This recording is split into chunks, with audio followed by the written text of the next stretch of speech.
সুরজিতের গান, গল্প ও কবিতার আসরে সকলকে স্বাগত। আজ শুনুন একটি বিখ্যাত কবিতা, কিছু মনে নেই। কলমে প্রিয় কবি আল মাহমুদ। কাল আমি আমার মার সাথে অনেকক্ষণ কথা বলেছি। অদ্ভুত বৃদ্ধা, একদা আমাকে জন্ম দিয়েছিলেন। সম্ভবত এখন বিশ্বাস হতে চায় না। যখন মিটমিট করে আমাকে দেখলেন, আমার গরম লাগছিল। আমি বললাম, চলো মা, আমরা একটু চা খাই। বুড়ি হেসে তসবি টিপতে লাগলে। তোর যেখানে জন্ম হয়েছিল মনে আছে?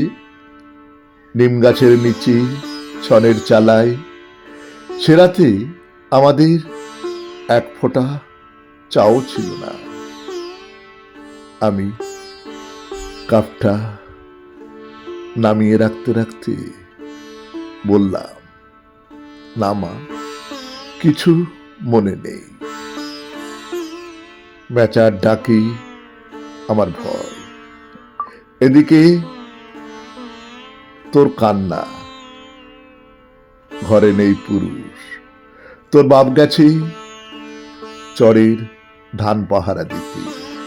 কে যেন আজান হাঁকলো, হাজি শরিয়াতের মতো গলা।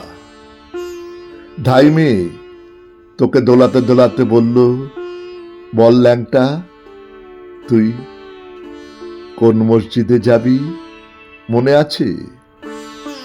না মা, আমাদের কাপ জুড়িয়ে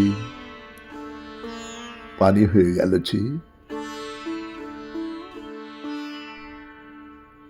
নমস্কার, শুনলেন কবিতা কিছু মনে নেই। কলমে আল মাহমুদ, উচ্চারণে আমি সুরজিৎ দাস, সেতারি ধ্রুব বাগচি, সম্পাদনায় আমি সুরজিৎ।